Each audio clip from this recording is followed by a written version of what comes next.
Good morning, all. Today we are going to discuss about the importance of probiotics and prebiotics in diabetics reversal. So, in order to know about this, first we have to know about the gut microbiota.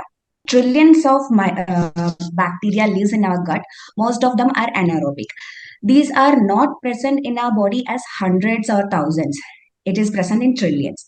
They are very complex and highly evolved, and they contribute to our health. Prebiotics and probiotics in general, we can say that prebiotics are the food for bacteria and probiotics are the live bacteria. Probiotics are the live bacteria and yeast, and that might have, after consumption in adequate amounts, a positive impact on our health.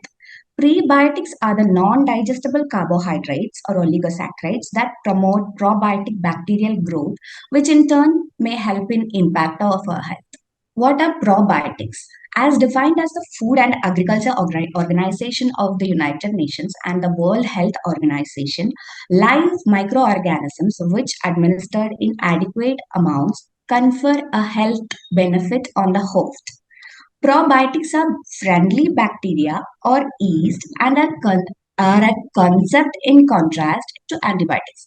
Lactobacilli and bifidobacteria are the most common probiotic bacteria, but the yeast, Saccharomyces cerevisiae, and some E. coli strains are also used as probiotics. Probiotics can be found in the form of food or dietary supplements. Potential health benefits from probiotics may vary depending on the type of probiotics consumed. This is what happens in our gut. As prebiotics, ingestion of dietary fiber happens, and that will lead to the fermentation of bacteria that are the live bacteria, probiotics present in our gut, and this will lead to production of short chain fatty acid that are postbiotics. Prebiotics specialized fiber that supports beneficial microbes present in the gut, and probiotics live microorganisms that provide health benefits. And the postbiotics products made by intestinal bacteria that affect a range of physiological processes. Let's have a look into the gut microflora. Human gastrointestinal tract contains 10 times more bacteria than the eukaryotic cells in the body. These probiotic bacteria have protective immunomodulatory and metabolic functions. Gut bacteria form a protective layer, competitively inhibit the bad bacteria synthesis of mucus, tighten intercellular junction, thus protecting intestinal mucosa.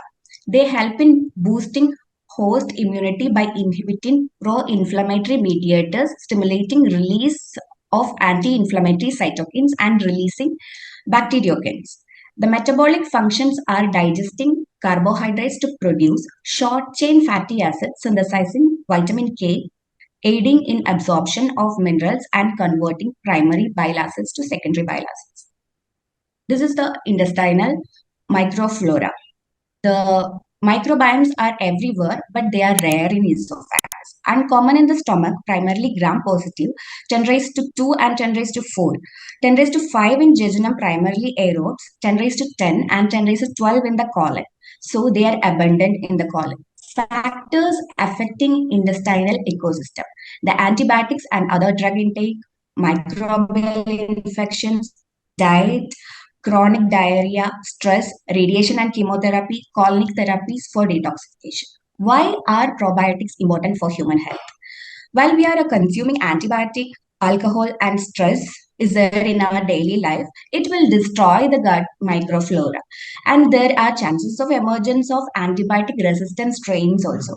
And this will lead to problems in digestion, problems in absorption of nutrients in the body. And next, the mechanism of action of probiotic. It produces low molecular weight antibacterial substances that inhibit the growth of both gram-positive and gram-negative bacteria, use enzymatic mechanism to modify toxin receptors and block toxin-mediated pathology.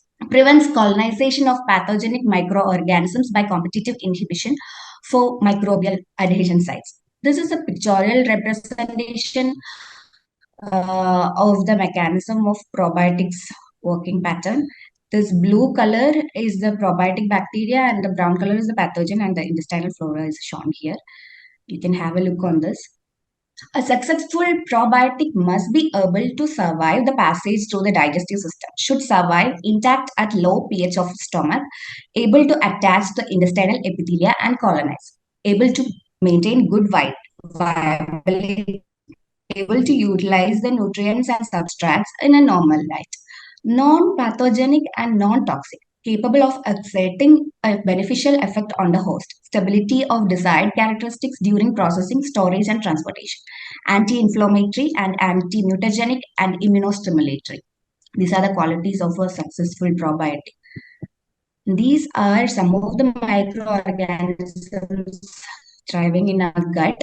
These are Lactobacillus, Bifidobacterium, Streptococcus, Bacillus, Pediococcus, Leuconostoc, Enterobacter, Aspergillus, and seconds.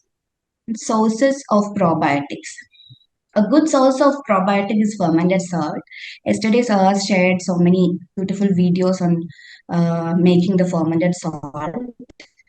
And then one source is fermented rice, sauerkraut, and wheat cause and soy beverages. Even though the dairy products have a good amount of probiotics, we are not following that because of the glycemic index. We are focusing on the diabetes part. So we are excluding that. Safety and adverse effects of probiotics. When ingested orally, probiotics are generally considered safe and well tolerated. Most common adverse effects include bloating and flatulence. However, there are typically mild and subside with continued use. Constipation and increased thirst have also rarely been associated with S. boulardii. One theoretical concern associated with probiotics include potential for these viable organisms to move from gastrointestinal tract and cause systemic infection. Although rare probiotic-related bacteremia and fungemia have been reported, it is estimated that the risk of developing bacteremia from ingested lactobacilli probiotics is less than 1 per 1 million users, and the risk of developing fungemia from S. boulardii is estimated at 1 per 5.6 million. Another theoretical risk associated with probiotics involves the possible transfer of antibiotic resistance from probiotic strains to pathogenic bacteria. However, this has not yet been observed. Since probiotics contain live microorganisms, there is a slight chance that these preparations might cause pathological infection, particularly in critically ill or severely immunocompromised patients. Probiotic strains of lactobacillus have also been reported to cause bacteremia in patients with short bowel syndrome, possibly due to altered gut integrity. Caution is also warranted in patients with a central venous catheter, since contamination leading to fungemia has been reported when Saccharomyces capsules were opened and administered at the bedside. S. boulardii contraindicated in patients with a yeast allergy. No contraindications are listed for bifidobacteria, since most species are considered non-pathogenic and non-toxigenic. And coming to the dosage, minimum consumption is 100 gram of probiotic food with 10 raised to 7 colony forming unit per gram. Most probiotics do not permanently adhere in the intestine, but exert their effects as they metabolize and grow during the passage through the intestine. That is colonization. Thus, daily consumption of these bacteria is probably the best way to maintain the effectiveness. Moving on to prebiotics. What are prebiotics? Prebiotics are non-digestible substances that, when consumed, provide a beneficial physiological effect on the host by selectively stimulating the favorable growth or activity of a limited number of indigenous bacteria. Another definition is prebiotics are selectively fermented dietary ingredients that result in the specific changes in the composition activity of the gastrointestinal microbiota, thus conferring benefits upon host health. These are the food for the probiotics. Prebiotics modify the balance of the intestinal microbiota by stimulating the activity of beneficial bacteria such as lactobacilli and bifidobacteria. How they are working? Increase a number of bifidobacterium and lactic acid bacteria effect on the metabolism of lipids, suppression of putrefactive bacteria, growth of bifidobacteria. It helps to lower colon cancer risk. These are some of the sources of prebiotics which I have listed, and in the other side I have listed the prebiotics by weight. This raw chicory root and raw Jerusalem artichoke has the highest prebiotic fiber content, and also raw garlic, raw leek, raw onion, raw asparagus, raw wheat bran, whole wheat flour, cooked raw banana has prebiotic contents. While there is no broad consensus on an ideal daily serving of prebiotics, recommendations typically range from 4 to 8 grams for general digestive health support to 15 grams or more for those with active digestive disorder. There are so many health benefits by the usage of prebiotics. Some of them are reduced constipation, barrier against pathogens, cancer prevention, improved calcium absorption, cholesterol level effect, insulin resistant lowering effect. That's what we are focusing now. There are these many health benefits, and most of these effects possibly emanate from increased production of short chain fatty acids by the stimulated colic bacteria. And the side effects, we can say prebiotics may cause unpleasant side effects like gas, bloating, and increased bowel movement, same like probiotics. And with continuous usage, it will come down. This is what happening inside the intestinal epithelium. It's another pictorial representation. When we are taking prebiotics, it will be absorbed by the probiotics and the fermentation happens, and this will lead to the production of short chain fatty acids, and this will again lead to colonic systemic health effects. Let's have a comparative look to probiotics and prebiotics. With probiotics, positive effects on the development of the mucosal immune system, helps restore the natural balance of the gut bacteria. Modest benefit in preventing acute gastrointestinal tract infections in healthy infants and children. Reduction in the number of diarrheal stools and the duration of the diarrhea by approximately 1 day if given early. Reduction in the incidence of antibiotic associated diarrhea, reduction in both the incidence of necrotizing enterocolitis and mortality in preterm infants, reduction of the concentration of cancer promoting enzyme. And then prebiotics promotes good gastrointestinal microflora activity, prevents diarrhea or obstipation, modulates metabolism of the intestinal flora, positive effects on lipid metabolism, stimulation of mineral absorption, immunomodulatory properties. Alterations in gut microbiota have been linked with so many diseases, which is mainly metabolic, this irritable bowel syndrome, celiac disease, allergies, autism. There are so many, and we are to concentrate on the type diabetes and obesity. Impact of diet on gut microbiota. A healthy gut microbiome is characterized by the presence of microbes that enhance metabolism, are resilient to infection and inflammation, and resistant to autoimmunity and cancer. Studies examining the influence of nutrients such as dietary fibers and fats and dietary habits in different populations have allowed stratification of the human population based on three principal bacteria and their microbiomes, genetic abundance. Risk factors of type 2 diabetes including genetic predisposition, poor physical activity, fetal programming, obesity, and now altered configuration of the microbiota has emerged as a new candidate that may link to obesity and type 2 diabetes. Alterations in the gut microbiota have been linked to the increasing prevalence of metabolic disorders, including obesity, insulin resistance, and type 2 diabetes. Accumulating evidence over the past decade has linked the development of metabolic syndrome related to diabetes to variations in gut microbiota. Remarkably, decreased synthesis of short chain fatty acids have been significantly associated with the predisposition to diabetes and related disorders. This is what happens when we are taking a not proper diet. The dysbiosis of a gut microbiota will happen. And not only the diet, other factors like age, lifestyle, genetics, antibiotic usage will contribute to this, and this will lead to obesity. So other disorder like irritable bowel disorder, diabetes, cancer, and autism. Metabolic endotoxemia phenomenon.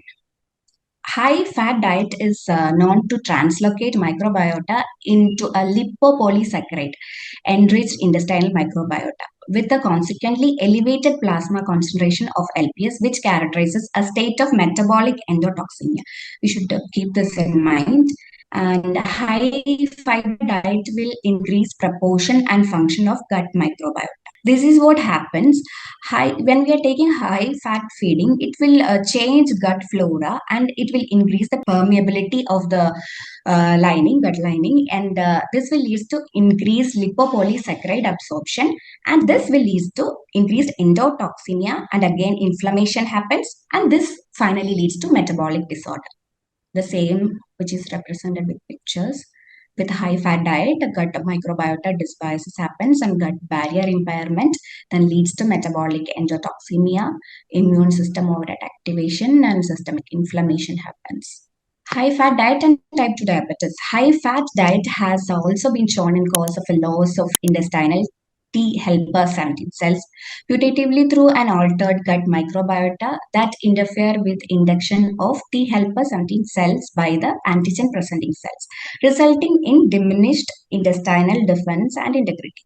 Moreover, it has demonstrated that immunization with high fat diet associated ileum microbial extracts reversed partially gut microbiota dysbiosis and prevented hyperglycemia and insulin resistance in response to high fat diet, likely by enhancing the proliferation of intestinal CD4 T cells. This underlines the potential of vaccination for preventing and managing type 2 diabetes. This is again a representation of a study which has been conducted from an obese twin. The microbiota is transplanted to a recipient mice, and it's fed by low fat high fiber diet, and the it remains fat only. Increased adiposity is seen, but when it's taken from a lean twin, again the microbiota transplant happens to a mice. Low fat high fiber is fed, and it remains lean. So these are the evidence connecting microbiota to obesity and type 2 diabetes. These are the studies which has happened. Conclusion: as the dysbiosis of gut microbiota is increasingly appreciated as a mechanism accounting for metabolic disease, the growing understanding of microbiota driven immune and metabolic responses has begun to reveal potential intervention targets, sustaining the development of new therapeutic strategies by dietary and pharmacological means. Dietary intervention, and here comes prebiotics and probiotics. Example: prebiotics and probiotics and postbiotics and fecal microbiota transplantation that tackle microbiota dysbiosis. Manipulation of the key players in the intestinal integrity and function, bacterial recognition and translocation, tissue inflammation, and host nutrient sensing mechanism by using recipient reports about vaccination and genetic modulation of the gut. Microbial metabolites further add to our knowledge of the therapeutics of metabolic diseases. Dysbiosis of gut microbiota and type 1 diabetes. Recent data showed the critical role of gastrointestinal microbiota in the protection of triggering of type 1 diabetes. In both models, the target pancreatic insulin producing beta cells are attacked and destroyed by activated immune cells, leading to type 1 diabetes. In human, the incidence of type 1 diabetes has increased during the past several decades in developed countries where environmental conditions have dramatically changed. This increased intestinal permeability has been observed in animal models of type 1 diabetes as well as in human with or at increased risk of the disease. An altered mucosal immune system has been associated with the disease and is likely a major contributor resulting in autoimmunity that underlies type 1 diabetes. Moving on to it in detail. This is a hypothesis suggests that the bacterial antigens would be presented by the innate immune system to the T lymphocytes very early in the life, supporting the notion that immunostimulation can benefit the maturation of the postnatal immune system. Consequently, in case of misrecognition of the bacterial antigen, the adaptive immune system will be exacerbating its aggressiveness against the pancreatic cells and destroy them. Consequently, the recognition of bacterial determinants from intestinal microbiota would be a triggering factor of autoimmune disorder. The toll-like receptor are innate pattern recognition receptor involved in host defense that control our commensal bacteria and maintain tissue integrity. The corresponding signaling molecule is my D8E8 receptor adapter. Therefore, mice lacking the molecule mechanism were protected against insulitis. This is a hypothetical model of the contribution of various gut components on to the pathogenesis of type 1 diabetes. Conclusion. Clearly, much work remains in terms of understanding the role of gut in type 1 and type 2 diabetes development. Despite numerous studies showing health benefits of probiotics, the enthusiasm for their application, as well as other means to alter the intestinal microbial ecosystem in the prevention of diabetes, needs to be tempered due to the current lack of knowledge of the normal developing intestinal microbiome. In addition to questions as to how it affects the developing immune system. Future studies using newly developing techniques to evaluate intestinal microbiota, coupled with rapidly emerging fields of proteomics, metabolomics, are certainly needed. Finally, the role of gut as modulator of cell autoimmunity and as the place for initiation cell autoimmunity should provide new understanding of the changing incidence of type 1 diabetes at different times and in different populations. Thank you. Thanks, doctor, for that beautiful presentation. Anybody has questions? They can raise their hand, and so probably we will answer them. I just had a query. We have different kinds of probiotics.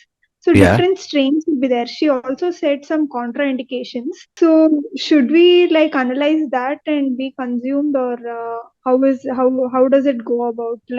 Every fermented food has specific strains, or how does it go? See, normally how it happen is like we do fermentation of salt, okay? We do fermentation of rice, okay? And we do fermentation of vegetables, like for example, the sauerkraut and all those things, okay?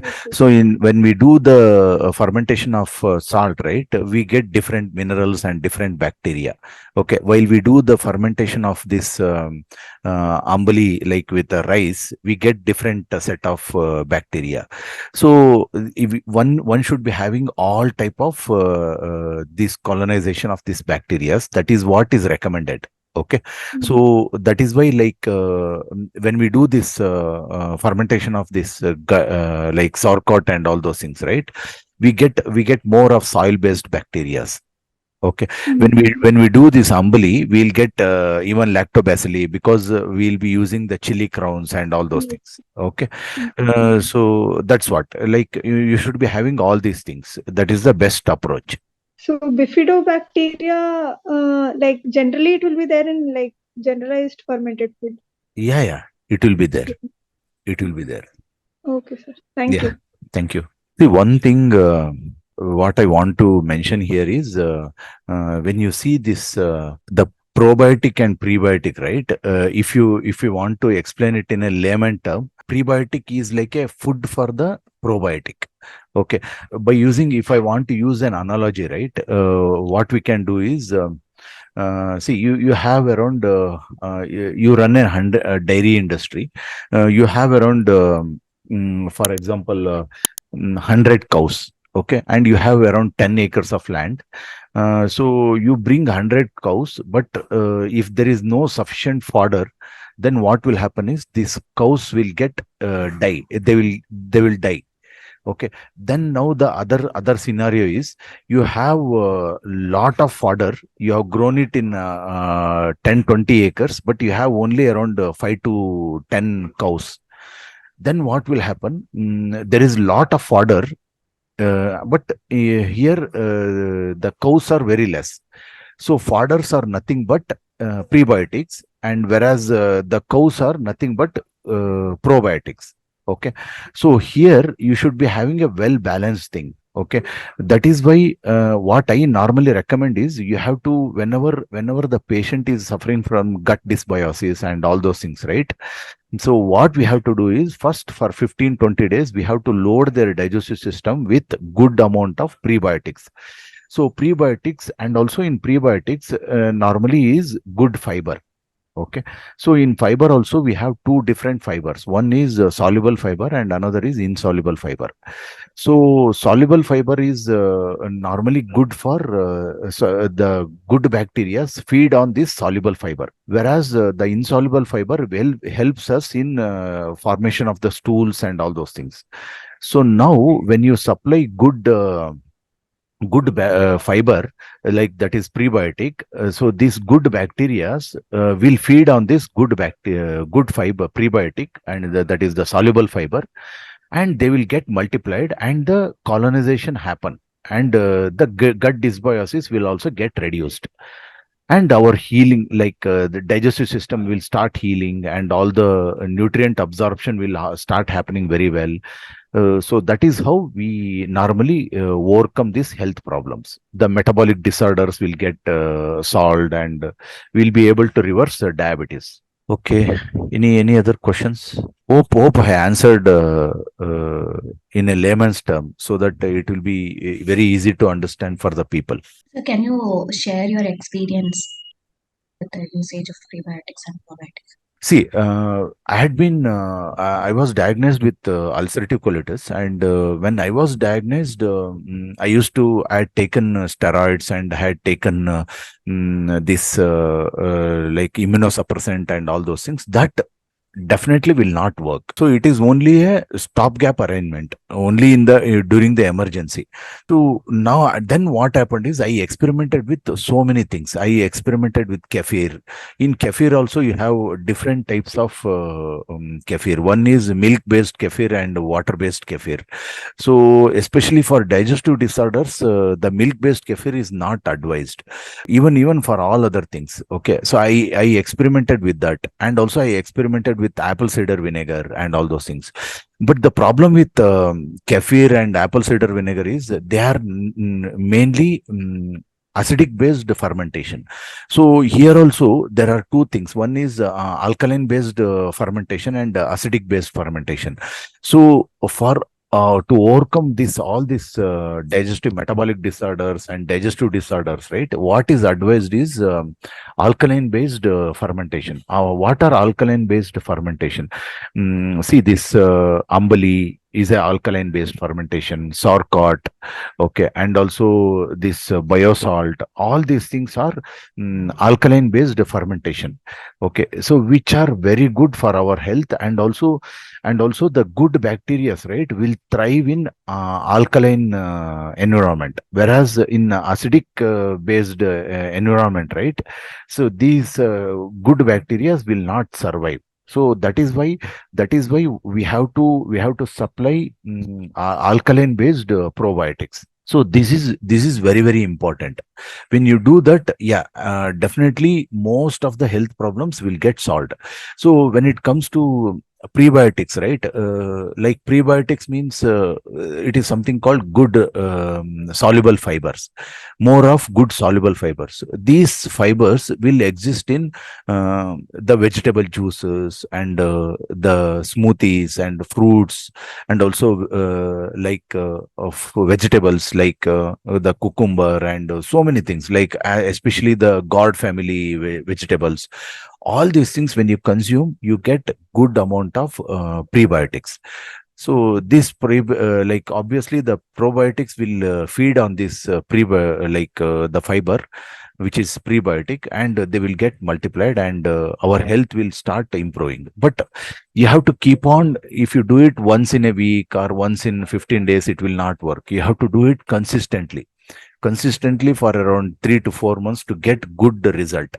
So if you do it, yes, definitely it works. And especially what I have seen is When it comes to this most of autoimmune disorders like ulcerative colitis, Crohn's, alopecia, psoriasis, and all those things, right?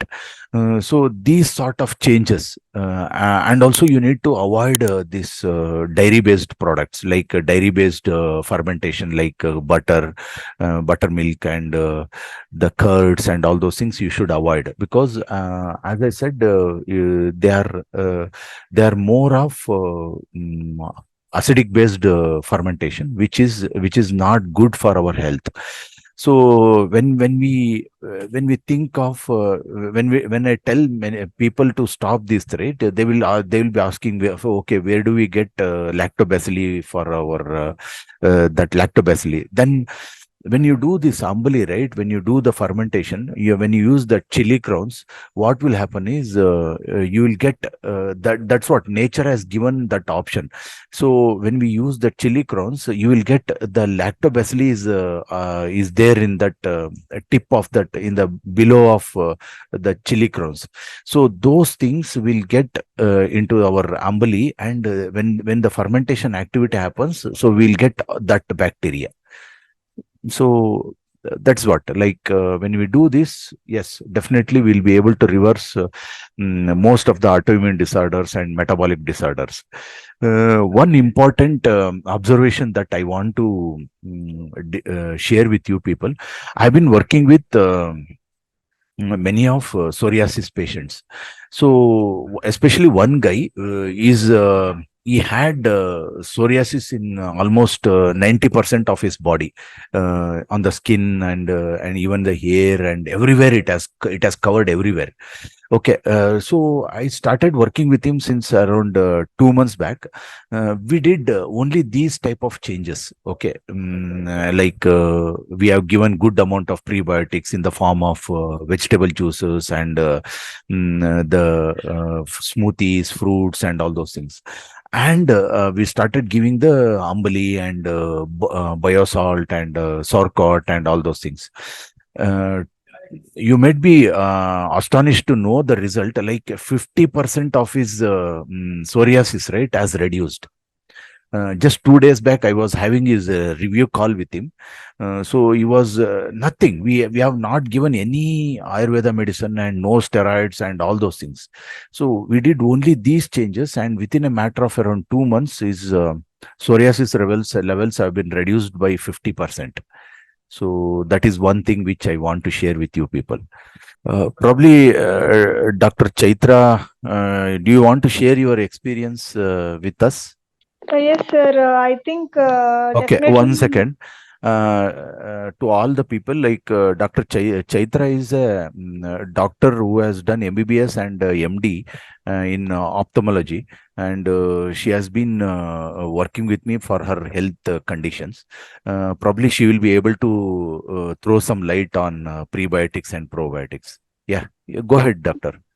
Yeah, yeah. Sir. This is me being a doctor myself.